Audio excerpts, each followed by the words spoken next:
ये कब लगा कि आपको फिजिक्स के साथ बहुत ट्राई किया, बहुत मेहनत किया। जेईई की जर्नी में हिंड्रेंस क्रिएट करे? नॉन रूटीन मैथमेटिक्स के बारे में ऐसा कहते हैं कि उतना अच्छा रिजल्ट नहीं आया। Hello everyone, myself Kunal Singh, I am the centre head of Allen career institute Raipur. और आज के इस पॉडकास्ट में मैं आप सभी लोगों का वेलकम करता हूं। आज हमारे साथ एक स्पेशल गेस्ट हैं। स्पेशल इसलिए हैं बिकॉज उन्होंने एक 10th क्लास में रहते हुए एक बहुत ही बड़ा माइलस्टोन अचीव किया है। आइए हम उनसे ही जानते हैं उनके बारे में और उनके इस अचीवमेंट के बारे में। सो अरुल। हेलो, मैं अरुल वर्मा हूँ। जस्ट अभी मैंने 10th के बोर्ड एग्जाम्स दिए थे एंड मैं फिजिक्स की ओसीएससी में अपीयर होने के लिए आईएनपीएचओ के थ्रू सेलेक्ट हुआ हूँ। ओके, मैं आप सभी लोगों को इस एग्जाम के बारे में थोड़ी सी जानकारी देना चाहता हूँ। फिजिक्स ओलंपियाड के अंदर में जो टोटल पूरे पैन इंडिया में 40 स्टूडेंट्स का सिलेक्शन होता है और हम बहुत प्राउडली इस बात को कह सकते हैं कि उन 40 में से 20 एलएन के स्टूडेंट्स हैं। वो जो 40 स्टूडेंट्स होते हैं उन 40 में 20 स्टूडेंट्स 12th के होते हैं एंड 20 स्टूडेंट्स में 10th और 11th के बच्चे होते हैं। उन पूरे इंडिया के अंदर उस 20 में से one of the student is Arul Verma. So it's a big achievement for him because class 10th में रहते हुए फिजिक्स को इन्होंने जिस तरीके से एक्सप्लोर किया है ये वाकई बहुत ही बड़ा अचीवमेंट है। तो आइए मैं उनसे जानता हूँ उनके एकेडमिक जर्नी के बारे में। तो मतलब मेरा पूरा जर्नी चालू हुआ था 8th में। सो मैं स्कूल में मेरे को एक फ्रेंड के थ्रू एनएससीजेस के बारे में पता चला था एंड आईओकेएम के बारे में पता चला था, पर सैडली आईओकेएम का रजिस्ट्रेशन डेट निकल गया था। सो मैंने एनएससीजेस के लिए रजिस्टर किया। देन 1 मंथ बचा था तो मैंने मतलब बहुत ट्राई किया, बहुत मेहनत किया। उतना अच्छा रिजल्ट नहीं आया, 70 के अराउंड मार्क्स आए थे मेरे। बट वो जो वन मंथ था एंड देन मैंने टैलेंट टेक्स में भी अच्छा परफॉर्म किया था। सो एलन रायपुर के एक सर हैं मृदुल सर, उन्होंने फिर उनसे पेरेंट्स ने बात की। देन मैं नेक्स्ट ईयर एनएससीजेस के डेडिकेटेड बैच में घुसा एंड देन मैंने 1 साल फुल मेहनत की, एनएससीजेस क्रैक किया, देन आईएनजेएसओ क्रैक किया। देन ओसीएससी में जो जूनियर साइंस था उसमें 36 बच्चों का सिलेक्शन होता था क्या होता है कैंप में जाने के लिए, एंड कैंप से टॉप 6 का सिलेक्शन होता था। सैडली मेरा सिलेक्शन नहीं हुआ। सो मैं next year physics and maths को लेके चालू किया समीर सर के अंडर एंड सुमित सर के अंडर। और अभी मैंने एनएससीपी क्लियर किया एंड देन मैथ्स में भी मैं आईओकेएम देन आरएमओ इनमो तक गया, बट इनमो नहीं निकला सैडली। एंड अभी आईएनपीएचओ निकला है एंड देन ओसीएससी के मेहनत कर रहा हूँ। Very nice. तो हम लोगों ने देखा कि टिल 10th जहाँ बच्चे अपने रेगुलर स्कूल स्टडीज से स्ट्रगल कर रहे होते हैं, अरुल ने 10th तक काफ़ी सारे ऐसे नेशनल लेवल के एग्जाम्स हैं जिसमें इन्होंने न केवल स्टेज 1 क्रॉस किया बल्कि कई स्टेजेस इन्होंने क्लियर किए हैं कई सारे एग्जाम्स के अंदर में। Big congratulations to once again Arul. तो आपने क्योंकि बहुत अर्ली स्टेज से आपने जब साइंस एक्सप्लोर करना स्टार्ट किया तो आपको ये कब लगा कि आपको फिजिक्स के साथ आगे बढ़ना चाहिए, या फिजिक्स पढ़ने में जो इंटरेस्ट डेवलप हुआ उसके पीछे का क्या स्टोरी है? सर क्या बोलते हैं, कोविड के समय मैं यूट्यूब पे बहुत टाइम स्पेंड करने लगा। तो उसी समय मेरे को वो डिस्कवर हुआ 3 Blue 1 Brown एंड बहुत सारे ऐसे फिजिक्स के चैनल्स मेरे पास हैं। तो उसके कारण एक टाइप सा रुचि टाइप का बन गया। एंड देन फिर मैंने डिस्कवर किया कि हाँ ठीक है, कहाँ से पढ़ा जा सकता है। तो फिर एचसी वर्मा पढ़ा है ना, एंड उसके बाद फिर लेवल थोड़ा और बढ़ा। देन वही धीरे धीरे बढ़ाते गया, बुक्स पढ़ने लगा। एंड मेनली तो स्टार्ट हुआ था तो पॉपुलर साइंस बुक्स एंड वही science channels, science YouTube channels.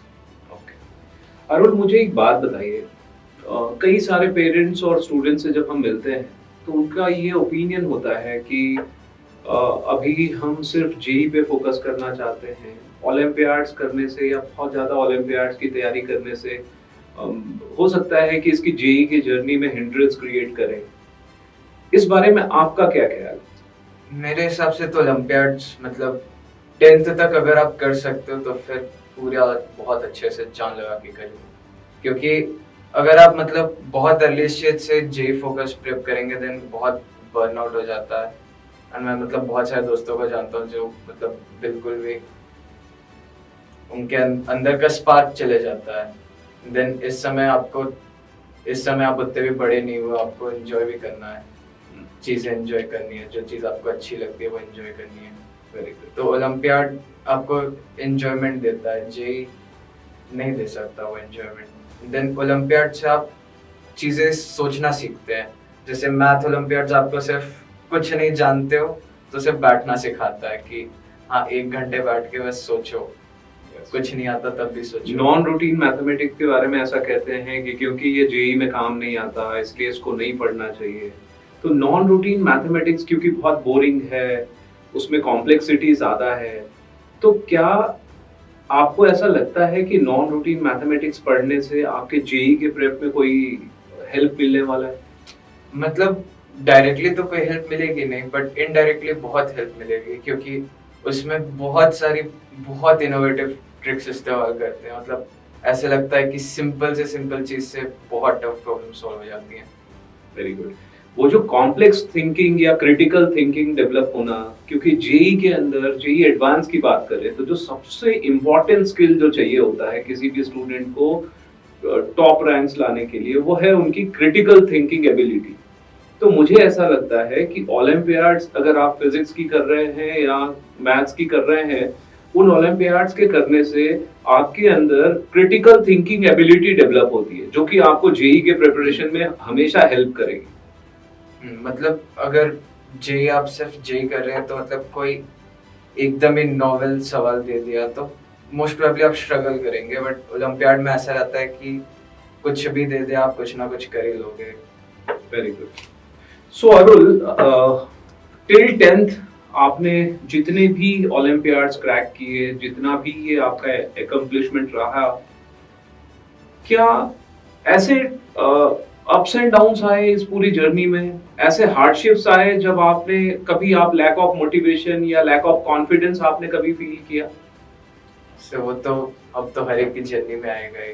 Hmm. But जब भी आया तो एक तो मेरी मम्मी मेरे से ज्यादा मेरे पे बिलीव रखती है, तो उनको बहुत ज्यादा थैंक यू, क्योंकि उन्होंने मतलब हर समय जब मेरे को कुछ नहीं मतलब बहुत ही होप चला गया था तब भी उन्होंने बोला कि अरुल तू अरुल है, ठीक है तुझसे हो जाएगा, टेंशन मत ले। तो उन्होंने बहुत हेल्प किया। फिर जब भी मेरा सेल्फ बिलीव गया तो मैं मतलब अब एक ये रख लिया हूँ कि कभी भी यही मानना है यू आर द बेस्ट, क्योंकि भले ही आपको दिख रहा है कि वो आदमी क्लियरली आपसे बेटर है, बट तब भी आपको मानना है you are the best, because point नहीं है अगर आपको नहीं लगता यू आर द बेस्ट, फिर मतलब क्या मेहनत करने का इतना। सो इस प्रिपरेशन जर्नी में आपके जो मेजर सपोर्ट सिस्टम्स रहे उसके बारे में कुछ बताइए। तो सबसे मेजर सपोर्ट सिस्टम तो पेरेंट्स, जैसे मेरी स्पेशली मेरी मम्मी, उन्होंने मतलब स्कूल के साथ भी मैंने मैनेज किया है ओलंपियाड्स को, तो उन्होंने स्कूल का पूरा ध्यान रखा। एंड कभी कभी मेरा टाइम कम हो रहा था तो उन्होंने मेरे नोट्स लिखे, मेरे असाइनमेंट्स बनाए। तो उन्होंने बहुत मेहनत की है स्कूल वाले साइड में। टीचर से बात किया, छुट्टी के लिए उन्होंने जुगाड़ किया, एंड मतलब बहुत मेहनत किया उन्होंने।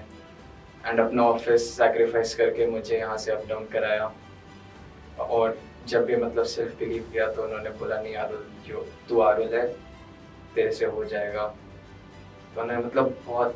एंड देन उसके बाद टीचर्स आते हैं, जैसे एनएससीजेस के प्रिपरेशन के समय मृदुल सर, आरडी सर और संतोष सर, आरके सर, इन लोगों ने बहुत हेल्प की। And then physics and maths के समय सुमित सर, समीर सर, मतलब समीर सर को तो मैंने एक बार रात को बस मैसेज डाला था, एक चाइना का पेपर्स मैं अटेम्प्ट कर रहा था, तो उन्होंने मतलब रात के 3 या 4 तक जाग के वो ट्रांसलेशंस ढूंढ रहे थे। रात को 12 बजे कॉल किया, 1 बजे तक हम लोग कॉल पे बात किए। तो मतलब बहुत सपोर्ट मिला एलन रायपुर से। तो आप एलन रायपुर में जुड़े कब? मैं जुड़ा था 9th की स्टार्टिंग से। सो अरुल, आपने अपनी इस जर्नी में जो कुछ फील किया, जो कुछ आपने फेस किया, मैं चाहूँगा कि जो बच्चे आपके पीछे आ रहे हैं, जो आपके जूनियर्स हैं, उनके लिए आप कुछ सजेशंस, कुछ टिप्स देना चाहेंगे? तो मतलब सबसे इम्पोर्टेंट था कि कंसिस्टेंट रहना है, कि जैसे कभी कभी मेरे साथ ऐसा होता है कि मन अजीब सा लग रहा है, भारी लग रहा है, बट तब भी पढ़ो, भले एक और बार पढ़ना पड़ेगा बट एटलीस्ट अब भी पढ़ लो। मतलब मन नहीं कर रहा तब भी एटलीस्ट 1 या 2 घंटे तो, मतलब ऐसा नहीं कि छोड़ ही देना है, एटलीस्ट कुछ तो करना है। एंड सेकंड कि टीचर्स जो बोल रहे हैं हर चीज़ करनी है, एंड टीचर्स के साथ मतलब बहुत अच्छा एक रिलेशन रखना है। ऐसा नहीं कि आप टीचर से डर रहे हो या फिर उतना वो नहीं है, एकदम खुल के बात करनी है, कि बोलना है कि सर मुझे लग रहा है कि आपको ये कराना चाहिए था, या फिर ये हम लोग नहीं किए, या फिर ये मेरे को नहीं लग रहा उतना होएगा। तो मतलब टीचर के साथ बहुत अच्छा वो होना चाहिए, बॉन्ड होना। हाँ बॉन्ड होना चाहिए, क्लोजनेस होनी चाहिए, एंड सेल्फ बिलीफ तो होना ही चाहिए बहुत ज़्यादा, और एक रीज़न होना चाहिए खुद के अंदर। और वो रीज़न मतलब शैलो नहीं होना चाहिए कि नहीं मुझे बस एग्ज़ाम निकालना है इसलिए पढ़ रहा हूँ। एक अंदर से एक डीप रीज़न होना चाहिए कि क्यों। तो आप सब लोगों ने अभी अरुण को सुना, जो टिप्स इन्होंने आने वाले बच्चों के लिए दिया वो बहुत इम्पोर्टेंट है। हम सभी टीचर्स, मैंने अपने इतने सालों के टीचिंग करियर में जो महसूस किया, अरुण ने इतने कम टाइम में वो सारी बातें आपको बता दी। कंसिस्टेंट रहना बहुत ज़रूरी है। किसी दिन 10 घंटे पढ़ाई करना और 2 दिन बिल्कुल पढ़ाई नहीं करना, ये बिल्कुल भी प्रिपरेशन के लिए एडवाइजेबल नहीं होता। आपको रोज पढ़ना है, किसी दिन कम पढ़ सकते हैं, किसी दिन ज़्यादा पढ़ सकते हैं, लेकिन पढ़ाई डेली करनी है। टीचर्स या मेंटोर्स या सिस्टम पे बिलीव बहुत स्ट्रांग होना चाहिए। एंड थर्ड पॉइंट जो उन्होंने कहा, सेल्फ बिलीव। अक्सर ऐसा होता है कि कॉम्पिटिटिव एग्जाम्स के अंदर में हम अपना कंपैरिजन दूसरे बच्चों से करते हैं, और जब आप अपना कंपैरिजन दूसरे बच्चों से करने लगते हैं, उसी मोमेंट आप पिछड़ने लग जाते हैं, बिकॉज आपके ऊपर में एक परफॉर्मेंस प्रेशर का बैगेज आ जाता है। इसलिए ये तीनों ही बातें आप सब लोगों के लिए इस पूरी प्रिपरेशन जर्नी में बहुत इंपॉर्टेंट है।